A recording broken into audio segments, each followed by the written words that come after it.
Previously on Fly with the Guy. I get to start vacation after this, so I'm on vacation for 10 days. We are expecting a lot of wind during this flight, so I'll also go through and I put extra airsick bags at each seat. I just want to check the mail. The catering person didn't come yet, have they?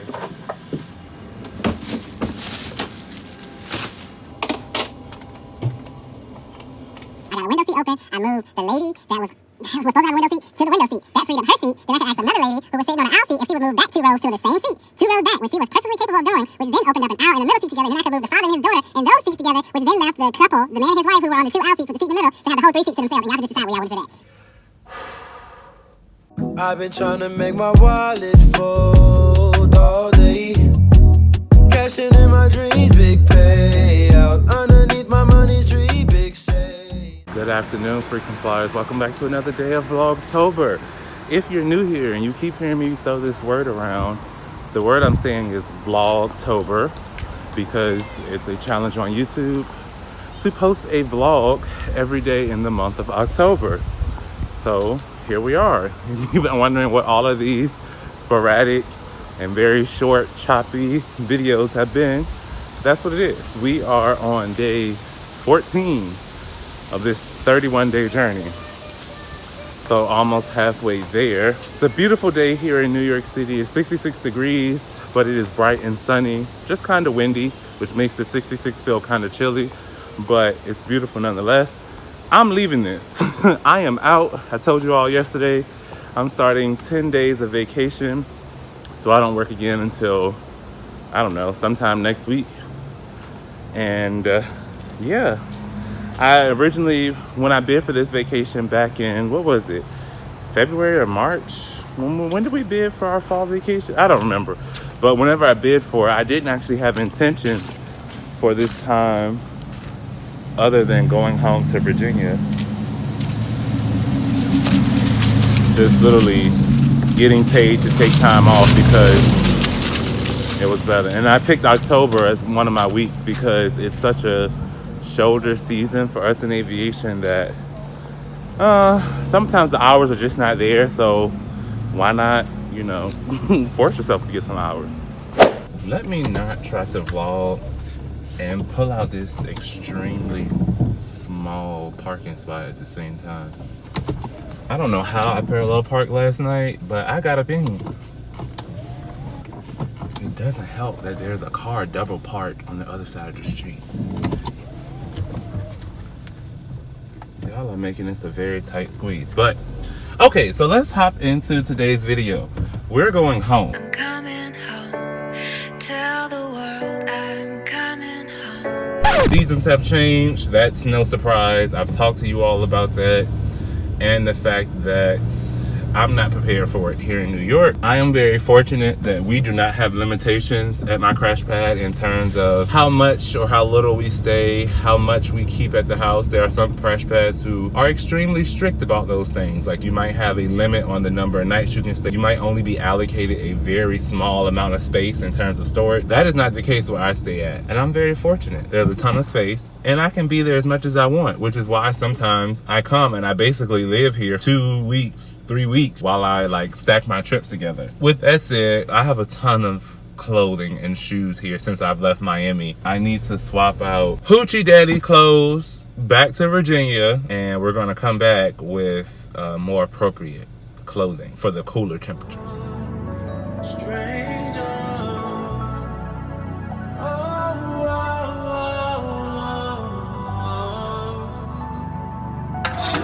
Why you acting like a stranger?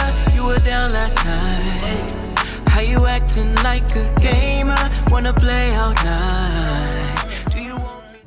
Hello, frequent flyers from somewhere in Maryland. This is actually not too bad of a commute from Virginia to New York.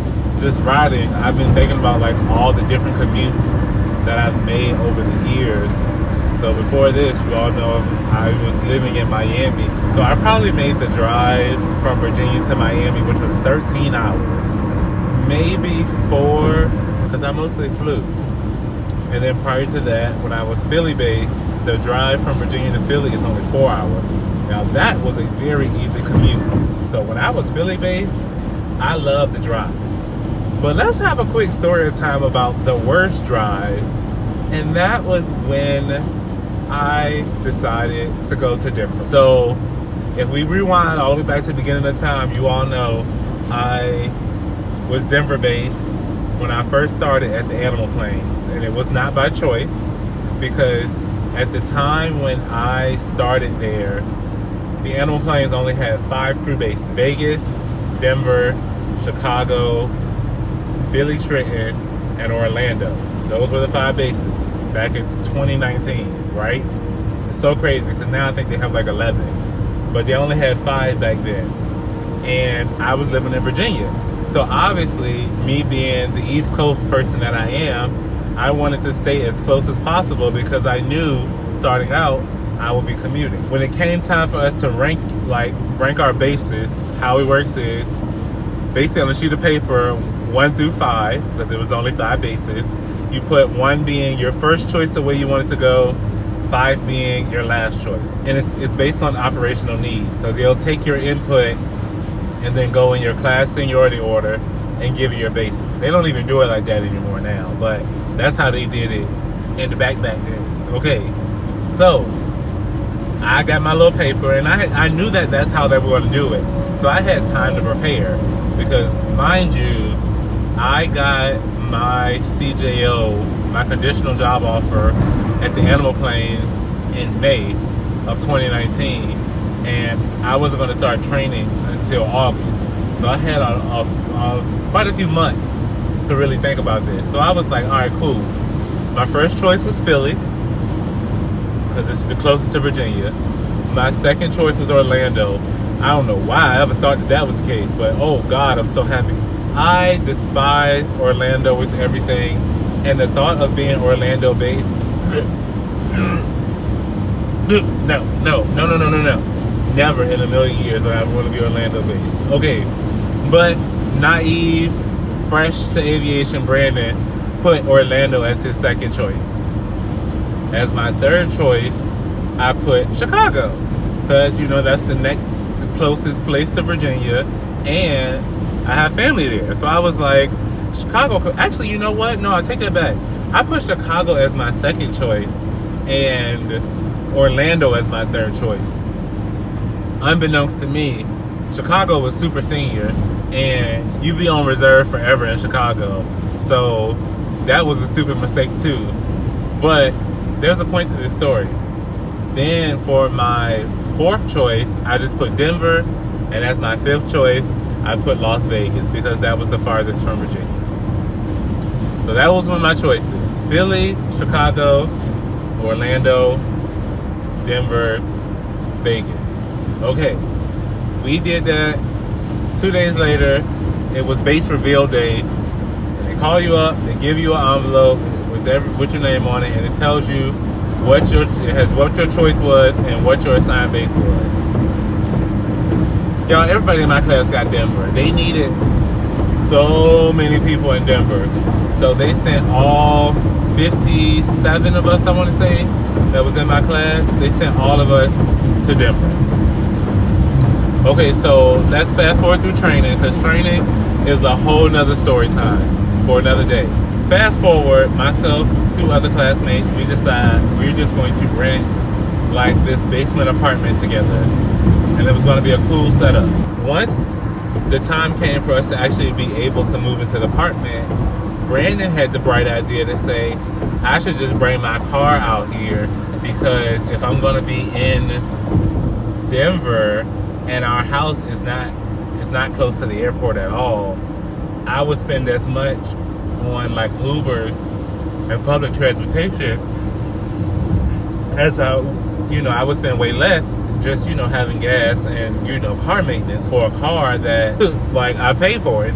This car actually, because the apartment came furnished, but just to make the apartment homey, because I was just coming from my own apartment, so I had a lot of like household things. So I was like, okay, I'm gonna bring these things with me to Denver. I'm gonna pack up the car, I'm gonna drive. I look it up. It is very much a very long drive, like 23 hours, something 24, 26, something crazy. So essentially, it's an entire day of driving. So I was like, yeah, that's whack. So I was like, that's fine. You can just break it up, Brandon. Do it over, 2 days that you're off.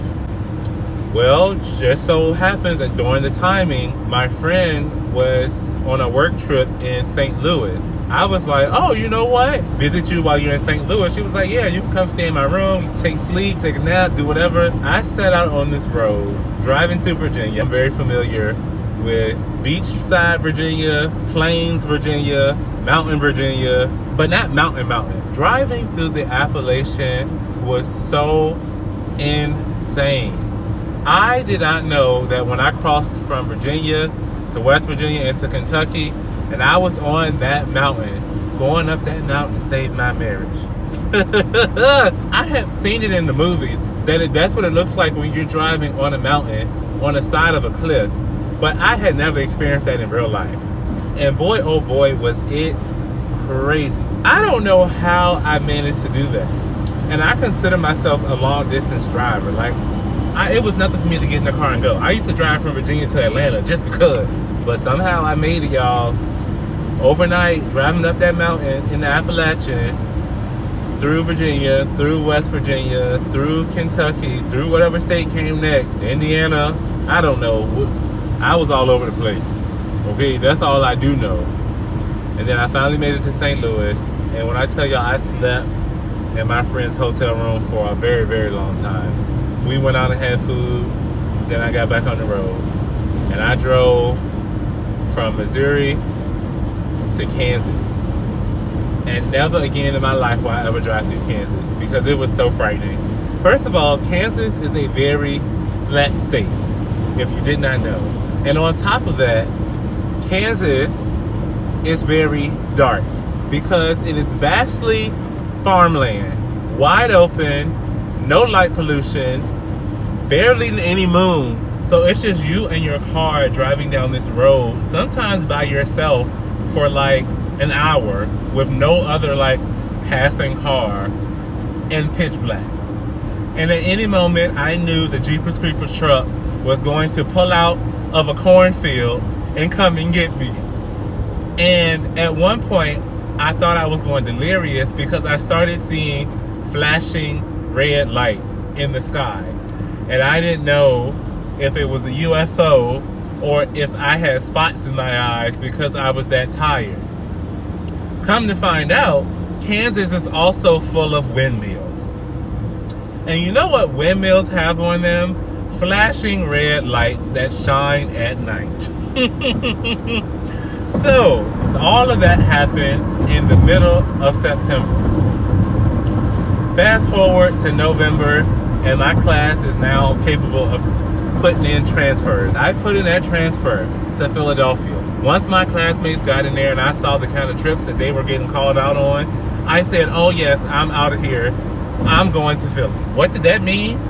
Once I got my transfer to Philly awarded for February of 2020, I had to drive this car back across the country. You know what I was not prepared for? That drive back across the country, which many of you have seen because that was a vlog. If I can find it, I'll put it right here. What a time, y'all. What a time. But the drive back was worse than the drive going. Now, I knew about the windmills and Kansas and all of that. My problem was that I waited too late to get on the road. So I only drove 8 hours the first day and ended up having to like book an Airbnb, I think in Kansas City or somewhere. Do you know what that meant? I had to drive 16 hours the next day. 16 hours. And boy, was I exhausted by the time I finally made it back to Virginia. But yeah, that's my story time. I've been driving between my base and my home for a very long time. But never again in this lifetime will I ever sign up to drive across the country like that. No. It will never happen.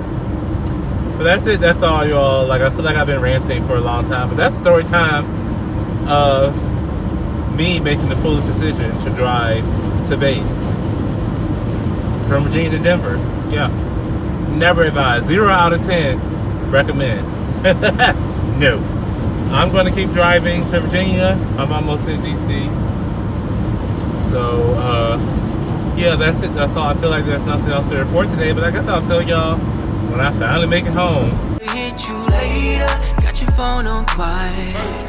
Why you holding back your feelings? Wanna be uptight. Hey, freaking wait a minute. I gotta turn so you can't see the background. I can't have nobody out here doxing me. But hey, frequent flyers, how are you all? I never came back the other night after I made it home to Virginia. But yeah, I'm home. Some things are happening while we're home, but much isn't happening. So what I think I'll do is, instead of trying to daily vlog all of these days where I have nothing going on and nothing I really want to say to you all, I have a couple of work vlogs from September that I didn't get to put out before Vlogtober started. So I think I'm going to put those out to you all. Yeah, I think that's going to be the plan and the goal. But while I am home, we are going to my high school homecoming because we are celebrating 15 years since I graduated. So class of 09, we are celebrating 15 years. And I will tell you all more about that when the time comes. And maybe we might take a little day trip, you know. We might do some things, some fall things while we're here in this time off as well. So all of that is to come. I will talk to you all shortly. No day goes by